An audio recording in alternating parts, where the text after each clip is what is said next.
she talks about how much he loves her. Nothing about her love for him. Imagine being so hated by the magazine editor that wanted to turn you into a star that in their cover feature, they actually screw you over in such dramatic fashion that you may end up being stripped of your royal title. That is just what's happened overnight with this extraordinary cover feature on Harper's Bazaar with Meghan Markle as they claim that she's meeting her moment. But indeed, the reality of this feature is that Ms. Markle, even when she's acting as a private citizen in New York City, hawking her wares in order to fund her over-the-top lifestyle, even in a private apartment, she is introduced by the staff as the Duchess of Sussex.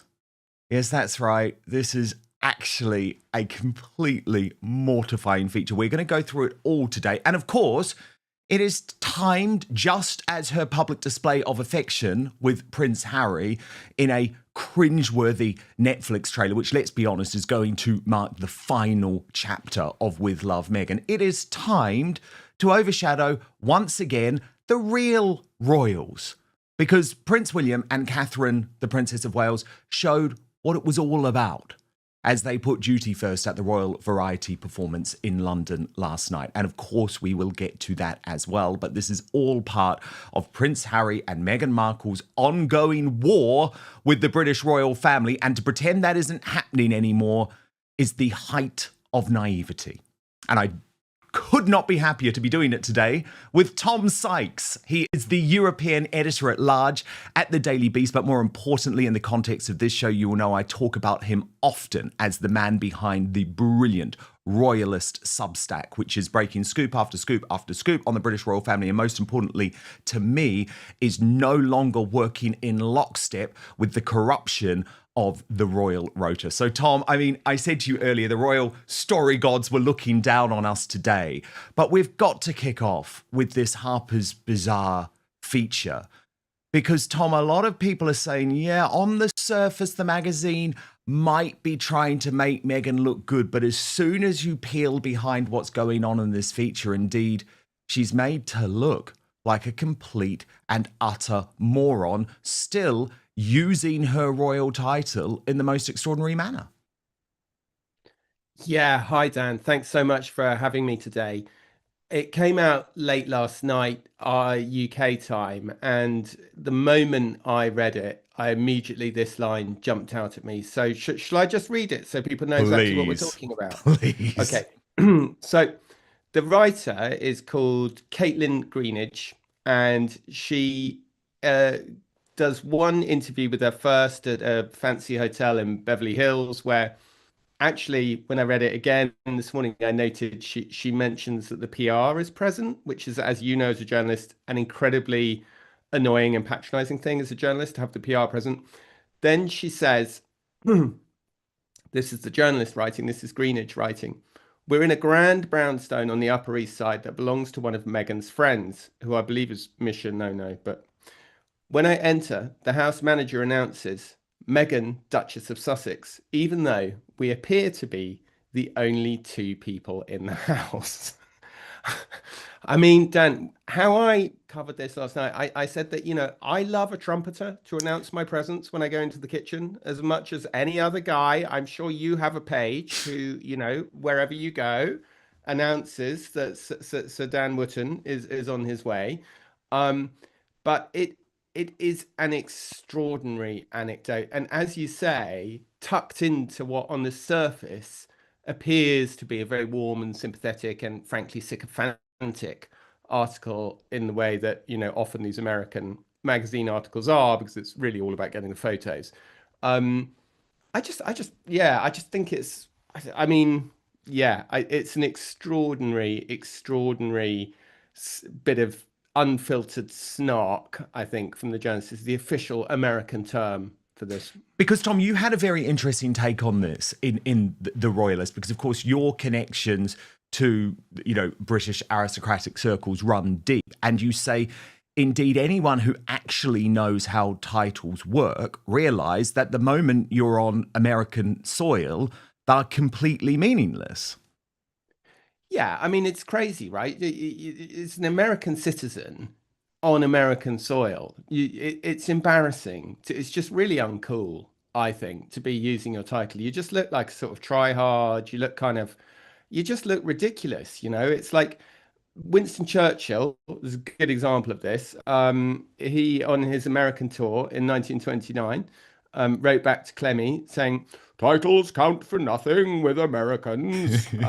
He observed that Americans care little for the trappings of aristocracy and introduced himself everywhere as Mr. Churchill. I'm glad to say that's the end of my impressions. No, I'm loving it, Tom. A man of many talents. And I think what's always fun to look at in these contexts is how these things are sometimes approached fictionally, where people can have a bit more latitude. And of course, P.G. Wodehouse, one of the great chroniclers of the sort of transatlantic snobism, if you were, if you will, your guide to interwar transatlantic, pre-war interatlantic snobbery, P.G. Wodehouse. He has this wonderful character who I'm sure everybody watching this will know, Lord Emsworth, who sort of pooters around his estate up in the north of England somewhere, looking after his pigs, and is always being mistaken for the gardener by visitors to the house, because he wears a battered old jacket. And of course, at home, he's called Lord Emsworth, and everyone refers to him as Lord Emsworth. When he goes to America, he becomes Mr. Threepwood, is his alias. And Bertie Wooster always joking about how Americans, it's no use waving a title at an American because they don't understand. And actually, Dan, to be totally honest, people that I know with titles do not use them in the United Kingdom either, because it's kind of like, I mean, maybe the first time you meet somebody, they might say, this is my father, Lord so-and-so, or what have you. But very swiftly, the person will say, "Oh, for goodness sake, just call me." Do you know what I mean? Because it is old-fashioned, and people, of course, do respect the tradition and all of that. And lots of people do like for it to be acknowledged once, perhaps, But the idea that, and also, I mean, it's just so bonkers, isn't it? Because it's like you announce people's names in kind of costume dramas, like about what the world used to be like when they're arriving at a ball, not when someone else is arriving at your home. It's so 100%. Crazy. By the way, a very modern house, if it is Misha Nunu's house, with a house manager. The whole thing is completely nuts. But there's a very serious side to this, Tom. And it plays into something that you have been reporting for a long time. And you wrote on this last night. I also think this behaviour makes clear why William, as the royalist was the first to report, is now so determined to strip the titles from Meghan and Harry in the fullness of time. If I am right, it is a spectacularly bad strategic move for Meghan to keep deploying these titles in blatantly commercial settings like this Harper's Bazaar feature. When the titles are removed, and they will be, especially if this kind of exploitation of them continues, it will be an even bigger story because Meghan has made such an enormous point of using them. And I couldn't agree more. I mean, absolutely, I have backed up your reporting on this. The titles are going to go. William simply hopes his father is going to have reason to do it before his death. That is looking increasingly unlikely. But I mean, I think we can all concede that there will be a time when Meghan will be Meghan Mountbatten Windsor or Meghan Markle, whichever she chooses, like it or not. So that's why this is so grim. Remember, we also saw it last year when she was sending a private gift and she was even using her HRH title, which is something that she had promised the late Queen Elizabeth II she wouldn't do.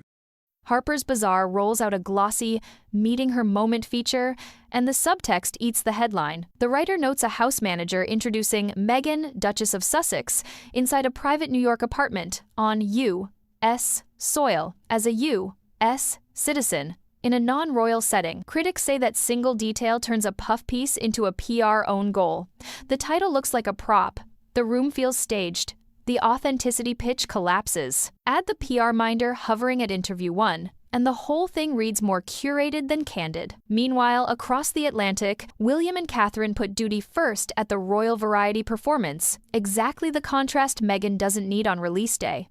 Yeah, and you know what really annoyed me about that, Dan, was they sort of made out that they just promised to the Queen not to use it for commercial purposes only. But that statement from the Queen, which was issued after the Sandringham summit, which, you know, your producer would be able to pull up in a flash, I'm sure, like actually says they will not use the HRH titles. There's no equivocation or pretending that it's to do with commercial reasons or non-commercial reasons or private reasons.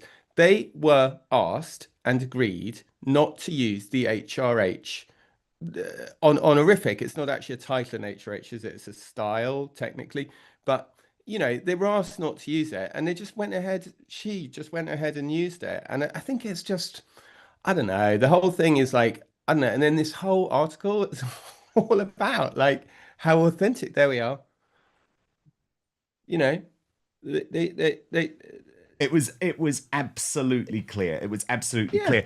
And I mean, yeah. the thing that I think is also so fascinating, Tom, is that, of course, at the same time, we have a very strategic, I don't think it's going to work, but a very strategic bid to try and suggest that everything is completely fine between Harry and Meghan. They're more in love than ever. So we get, just before the release of the Harper's Bazaar cover, the drop of the Netflix trailer, which includes what I believe is a very awkward kiss between Prince Harry and Meghan Markle. He feels deeply uncomfortable in this moment. You know how much he's struggling at the moment, Tom, with the loss of his hair.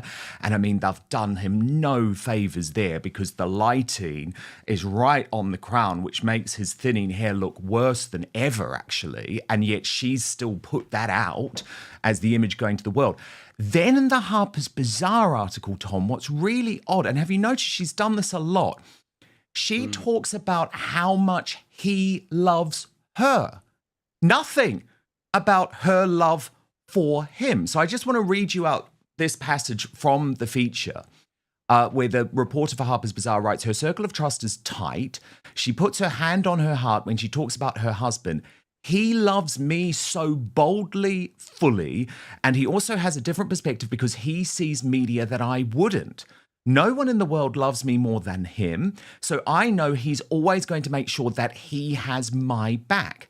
With Harry, Meghan explains, you have someone who has just this childlike wonder and playfulness. I was so drawn to that, and he brought that out in me. That's translated into every part of our life. Even in business, I want us to play and have fun and explore and be creative. So, Tom, I really do think this is worth breaking down, okay? Because this is very odd, right? She's talking about her husband. Tom, she's not talking about a business partner and an acquaintance. You know, they have actually professionally separated in recent months. So she's talking about her husband here. She doesn't say that she loves him at all. What she says is that she liked what he brought out in her. And there's also a couple of backhanded compliments here. Childlike wonder, she says, playfulness. Well, to me, the translation there is immaturity, actually. Yeah. And then did you see where she said, he also has a different perspective because he sees media that I wouldn't. Now, that is definitely, well, it's a dig, okay? It is absolutely a dig, because you know she tries to claim that she doesn't look at the tabloid media and everything. Now, I don't believe that, but Harry is obsessed with it. He is completely obsessed with it. He has like burner accounts on X where he goes on and he looks at what people are even saying about him on social media. So she is making a dig at her husband. This is why you need Dan Wootton. I was looking at that line saying he looks at media different, and I could not understand what it meant. But of course, you're absolutely right, Dan. That's exactly what it means. It's a kind of dig at him for reading the tabloids and reading the comments, which we all know that he does. Because do you remember in his famous statement, he complained that the comments underneath some articles had been rude about Meghan many years ago when they first made that statement. And that's a really, really interesting observation. I was looking at that and I was thinking, what a bizarre thing to mention in the context of your relationship with your husband. And as you say, it's an incredibly unusual description of a marital relationship, right? To say he really loves me, not to say we love each other. Yeah. But you're absolutely right. I was really confused about that, what that meant, because he sees media that I wouldn't. But you're absolutely right. And Sorry, also carry on. I playfulness interrupted you. and childlike nature as well. It just all rings true about the complete lack of an equal balance in this relationship, you see. And I mean, there are times actually where I think in this feature you see the real Meghan, and there's a lot of, I mean, there's a real attempt, I guess, to portray her as someone who is a kind individual, even though that anyone who's reported on her for a long time knows that she's not. So what they've done is gone to some people who are only going to give a positive take on her. So Meghan kicks off by saying, I like the community of work and the connection. I think a lot of it is in my DNA. It's an attitude in contrast with the current trend of valorizing a soft life, that is a life without work outside the home with an emphasis on ease, which requires its own level of hidden labor. You should do what works for you, Meghan says diplomatically. For her, though, when people start to see your work ethic and really understand how dedicated you are to things, how you are in one place, I believe is how you are in other places. So for me, that's how I show up when I do potlucks at my kids' school. That's how I show up when putting a party together for my friend who just had a baby. That's how I show up in my business. Now, again, Tom, that's the real Meghan Markle coming out, right? It's like ruthless ambition, absolute hard work and overachievement in her head in every aspect of her life. And what was clear is that the writer for Harper's Bazaar was trying to draw out a softer side to her. But no, it's like really competitive, right? Like even when I'm at Archie and Lily's school, you know, I show up and I show up and I make sure that I'm bringing, you know, the best spread of crudités. I don't know. To me, that was a really interesting line. And then they bring her friends in, okay? And so there's a bit of a coup here for Harper's Bazaar because Serena Williams has spoken on the record. You know, that's not something that's happened before, Tom. And she says, we love a good mimosa. We could talk for 100 hours and it feels like 10 minutes go by. And it's like, we never stop smiling. Then you've also got her other best friend, what's her name? Zajfin. Yes, who says she's funny. I think maybe that's surprising to people. Williams adds, we both definitely have a dry sense of humor. I think that's why we hit it off for no reason at the silly football thing. We were just like, why are we here? To meet you, apparently, and we've been lifelong friends ever since. And then Meghan says, I don't think things that feel over-realized, if you overwork the dough, it's not going to rise. And sometimes I think the stress that people put on moments, they are so consumed in them that you lose the fun of why you were doing something. Not everyone, and then, someone, the producer for Oprah Winfrey comes in, which is very odd. Yeah. But again, to me, I thought that was so interesting, Tom, because again, there's a complete disconnect between how Meghan views who Meghan is compared to how everyone else does. Because, Tom, whatever you think of her, no one believes that working with Meghan Markle is fun. Right? I mean, look at the litany of bullying allegations, right? On both sides of the Atlantic, you know, from within Kensington Palace, within Buckingham Palace, but also within Archewell. So it's like, and also there's nothing about the way that she talks that suggests that she is fun either. Do you know what I mean? It's like, this is serious. Even the potluck lunch at Archie's school is a serious business where she shows up and proves that she's the best. The pull lines were supposed to humanize her. Instead, they spotlit the rift. She talks at length about how much Harry loves her. He loves me so boldly, fully, but doesn't mirror it back. She praises his childlike wonder, then slips in that he sees media she wouldn't. Read as a dig at his tabloid fixation. The effect? Less romance, more imbalance. For viewers already skeptical, this sounds like a brand talking about a co-brand, not a wife about a husband. If the goal was warmth, the copy scans cold. It reminds me, Dan, I had a friend who used his most withering put down that he could have for anybody was, well, he's a jolly nice chap, or she's a jolly nice woman, or whatever, but I wouldn't want to be a fellow parent in the pony club with her. And I slightly feel about Meghan, you wouldn't want to be a fellow parent at the potluck lunch, would you? I mean, it's, yeah, it is weird. Like the whole sort of like, I'm going to be the greatest parent ever.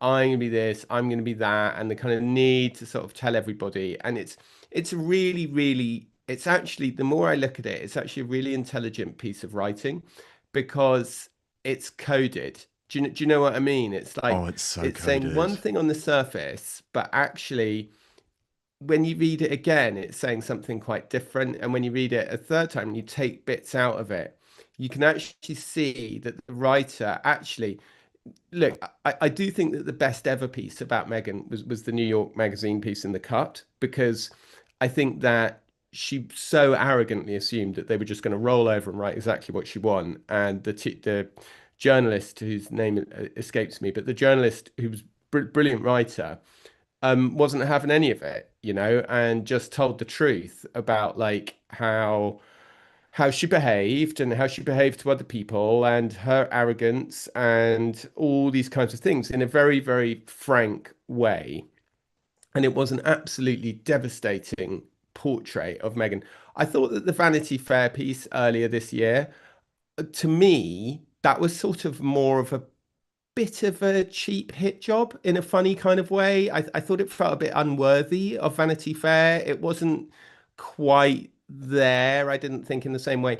This piece is really interesting because when you first read it, you think, oh my God, they've just run all this sycophantic stuff about letting the dough rise and turning up and showing up and being authentic.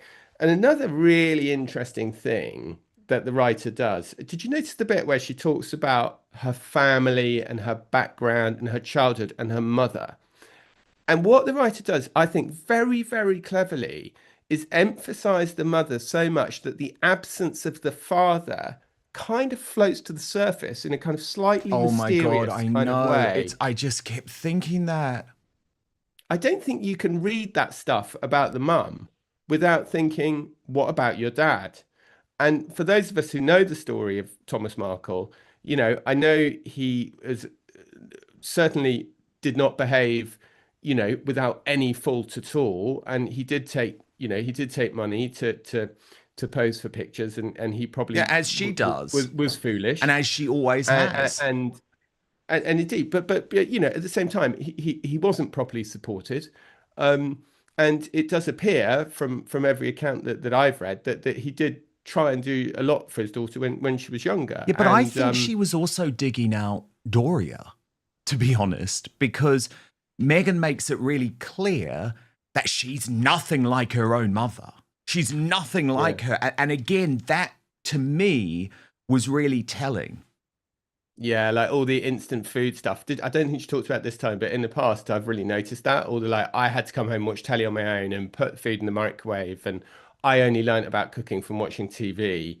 Has always felt like weirdly double-edged to, for Doria, who so often gets all this praise and that kind of stuff. And But also, I you do, the see. more I think about it. Oh, sorry. Sorry. You make your point, Tom. No, I just the more the on rereading it, there are definite layers to Oh no, this there are. to this piece. There are, because I wanted to go into a couple of them actually, because it's where the writer gives some color about the fact that they're meeting at the Polo Lounge, which is this very exclusive, famous old school Hollywood restaurant at the Beverly Hills Hotel, the Pink Palace. And they've chosen a very specific table there. And this was the choice of Meghan, not the choice of the writer. And she writes, it's a calculated choice as the site for my first interview with Meghan. We are ushered to a circular table in the corner of the garden, a prime seat where we can see the other diners and they can see the three of us. So Meghan wants to be seen. The restaurateur, Michael Chow, comes up to her and they have, a whispered conference. And I thought that was super interesting. The fact that Meghan clearly loves the fact now that she views herself as a Hollywood power player. Actually, most people at the Polo Lounge would ask to be at the most discreet table. Then the writer goes on to say a waiter comes to clear the table, but Meghan asks him to leave the fries behind. I ask her if she ever feels the need to compartmentalize the parts of her life, work and family. And she says, my office is right by the kitchen and I love that I can work from home. It's a great luxury. Her daughter Lilibet comes and sits on my lap when I'm in the middle of the meeting, whether it's about P&L for my brand or it's about something creative. When I ask Meghan what she hopes her kids see when they see her working, she tells me, I hope they see the value of being brave. They saw it when the jam was just a pot on the stove bubbling. When you're young, she adds, I think you're a little bit more fearless. As we get older, we lose some of that. And again, I'm like, the portrait that is being painted here, Tom, is not of a person who is very focused on parenting, as Meghan tries to make out in lots of her public statements. This is an absolute workaholic who's obsessed with status and obsessed with her job. Now, again, that's okay if that's what you are, but I would argue that's certainly not the impression that Meghan tries to give the world. Don't you? I just if I never hear if I never hear Meghan talking about P&L again in the rest of my life, it'll be too soon. It's the way she's sort of, I'm sure, thousands and thousands of people watching this podcast, you yourself, Dan, me, we're all very familiar with the concept of profit and loss. Do you know what I mean? It's not some like Harvard Business School. Oh, I've got to go through the P&L, honey. I mean, and trust Jesus me, Meghan, Christ, yours ain't looking good. for? Okay, yours ain't looking good. So probably the less you look at it right now, the better. But what do you know what I mean? It's like this sort of faux fake kind of like, I'm a businesswoman. I'm obsessed by looking at spreadsheets. I can't take my eyes off the P&L. It's like, she reminds me of like one of those people who like is telling you about their business and starts producing more and more different colored graphs that show how brilliant they are and how this has happened and that has happened. And you're just like looking at it going like, like, come on, like this is, I don't know, there's something that's sort of faux, I'm, really invested in the business side of my business, which we know, frankly, that Netflix is running the whole commercial side of the, as ever business. For how much longer that will continue, I don't know. But like, it's just sort of, I just find it so weird that she just keeps going on. And I thought it was really interesting. These interviews was probably done 4 months ago or 3 months ago. But I thought it was really interesting how she keeps talking about authenticity, or I've got to be authentic, I've got to be this, I've got to be that. Because one of the things I've been talking a lot about in the Royalist actually over the past few weeks is how there is this sort of authenticity crisis at the core of Meghan's brand, and whether it's using your jam tongs upside down or whether it's kind of putting out, the sort of whole conflict between the children being in the business and not in the business, and their faces being blurred, but yet they're still in the photo to still generate interest. And there's this massive kind of crisis at the core of it, which doesn't matter, right? If you just have a normal business selling widgets, it doesn't matter if you're authentic or not. But if you are going to make if your whole business is predicated on, this is not a jam, this is like a little insight into my life, and it's a little piece of my life that I'm going to share with you.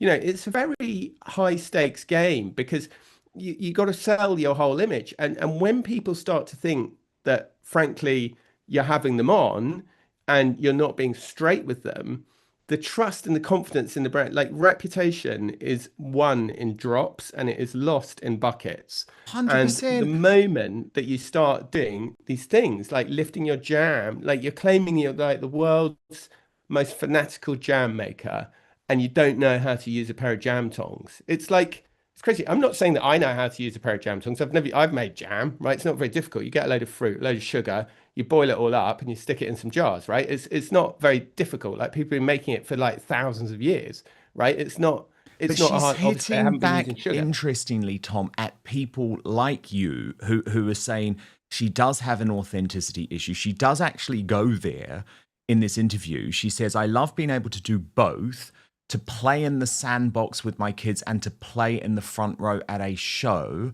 I think the moment that you start making all of your personal decisions based on external judgment, then you lose your authenticity. So, I mean, she has gone there in a way. What's she actually trying to say there? I don't understand. You're going to have to use your brains to decode this for me. What is she trying to say? Well, when it's you interesting start making all of your personal decisions based on then the external writer judgment? then starts saying, I mean, well, look, that is just a straight clapback, right, at critics. It's basically saying, Right. F off. Do you know what I mean? And I believe, because this is the moment in the interview where she's had to admit, and I think it's mortifying, Tom, because the whole Paris trip was overshadowed by her totally grim decision to post this sort of Princess Diana inspired video going through Paris on a Saturday night. You know, we covered it in depth, obviously, as did you. But it was then so mortifying because she had to admit that, you know, the Balenciaga boss, you know, Piccioli, had actually not invited her. She had invited herself. And she has to confirm that in the interview, saying, I was excited for him. I reached out and I said, happy to come and support you. You kept it a secret. And it was really fun. And so I believe what she's saying here is, you know what, to the critics, F off. But she's not actually quite prepared to go that far. And there is a lot of woke mumbo jumbo and double speak, you know, because the writer says that she launches into a tangent about culture's deep and historical distrust of women's voices in public. Yeah. And she asks Meghan, she says, you know what I mean?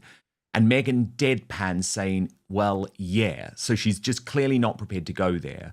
And so the writer says, I tell her it sounds like she has good boundaries. And Meghan replies, I think my boundaries became stronger once I came into the public eye in this very... She pauses and makes a face similar to the one she made when talking about making mistakes, and laughs. I could think of any adjective to fill the blank and it would probably work. You find different ways to protect yourself, whether that's self-preservation or it's just growing up. So, I mean, what does that mean? I mean, it is totally meaningless. It is complete mumbo jumbo. I guess it is a small acknowledgement that she has made mistakes, but, you know, a very, very small one. But it's that sort of faux, you know, do you remember when there was like this wave of about 2-3 years ago, there was this wave of like, the most important thing you can do is fail. Do you remember all the books about how amazing failure was? And, you know, it became like the ultimate humble brag, didn't it? Like, I failed so badly with my first business, and then I started the multi-billion-dollar one, you know. And it's sort of weirdly like that. It's like I have only made these mistakes because I have been so brave. But and I think she has no humility, Tom. I mean, think of the number of things she could be humble about. Do you know what I mean? I genuinely read this whole thing and I was thinking, is there going to be any sort of acknowledgement here? And there wasn't. There wasn't. You know, no acknowledgement of what a complete career crisis this has been, going from one disaster to another over the past year. None of it. Tom, I've got to talk to you about the timing as well. And I do also want to speak about William and Catherine, because this is the problem, Tom. They knew. You know, come on, when they met with Charles, you know, all of the briefing, or when Harry met with Charles, sorry, all of the briefing was that we're going to stop these diary clashes. Now, she did not have to get Harper's Bazaar and Netflix to release literally at the same time as Catherine and William turned up to the Royal Albert Hall, doing their duty at the Royal Variety performance. It's not very often of late that we have seen them together at a black tie event.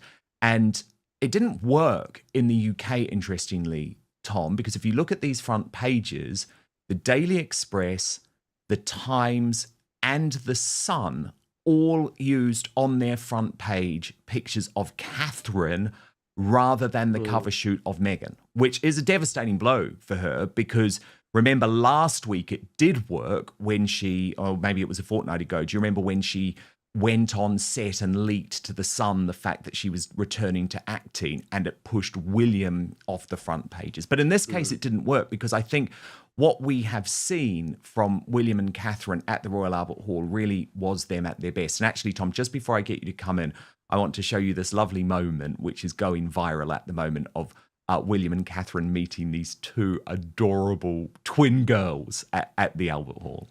Using a ducal style as a calling card in a commercial adjacent profile is gasoline on an old fire. It revives the "are the titles being leveraged?" debate, invites fresh scrutiny from UK royal watchers, and plays poorly in the US, where aristocratic honorifics don't carry weight. Strategically, it's risky. The more the brand leans on a style, the louder the chorus gets about whether those styles should remain, especially if the usage looks transactional. You can't sell authentic and aspirational while the optics scream access.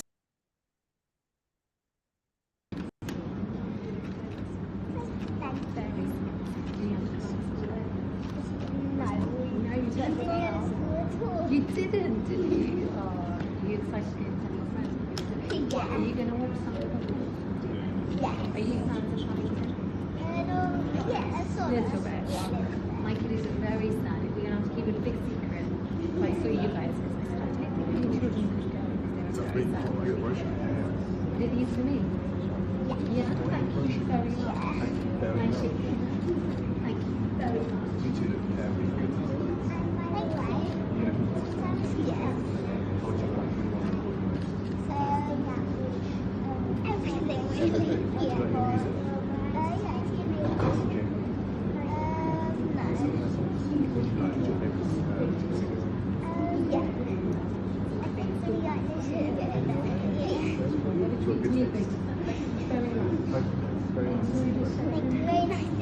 You're very smiley. Connections.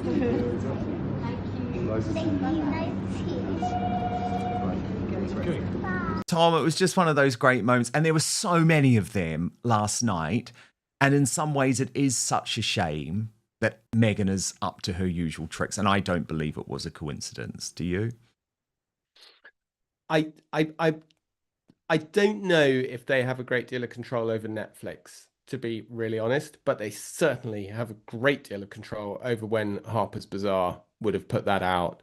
I think Netflix, you could argue that Netflix do what Netflix want and that they hold the whip hand in that relationship. But I felt that to release that on Harper's channels, on her own channels, literally as Catherine and William were going to the Royal Variety Performance, I thought it was just really, it leaves a nasty taste, doesn't it? Especially if you're making this claim that you're trying to coordinate. But, we know that's nonsense because the palace have denied that they did coordinate, that Harry's thing was coordinated. So I think that it's pretty clear that the Sussexes want to continue this fight. But, I mean, they're going to lose. Oh, they are. Oh, they are. That's the thing. It's like they may have won this PR battle, but my God, they are losing the war. And I think actually, if Meghan had any sense, she would realize that this Harper's Bazaar cover has not been the victory that she thinks it is. But obviously, Tom, this feeds into a much wider discussion that I want to have now in terms of what's really happening within the British royal family. We are seeing a swift transition, and it's something that the mainstream media are not reporting on, but you are. So what we're going to do is move over to Substack now for our Royal Uncancelled after show. You can sign up at www.outspoken.live. That is where you get first access to all of our royal content every single weekday, twice the length of what you've just seen, with no advertising whatsoever. And Substack is such a great platform. Of course, Tom is on it with The Royalist, which I very much recommend. I'm on it with Outspoken, and it is a free speech platform which protects us from big tech cancellation and lawfare, which is one of the reasons that I think it's really, really important. So find us over there, www.outspoken.live. To shore up the narrative, a Netflix trailer drops with a very public PDA. The feature sprinkles A-list testimonials. The setting screams Hollywood power table, but the audience has seen this movie before. When the packaging overwhelms the person, any slip reads as a bomb. Today's takeaway isn't Meghan's moment. It's Meghan missed the moment, again, by letting staging, status, and titles drown out substance. If she truly wants a comeback arc, the fix is simple and hard. Fewer props, fewer pronouns about how much he loves her, and one unguarded sentence that sounds like a real person, not a campaign. Until then, the crown she's chasing keeps sliding off in the mirror.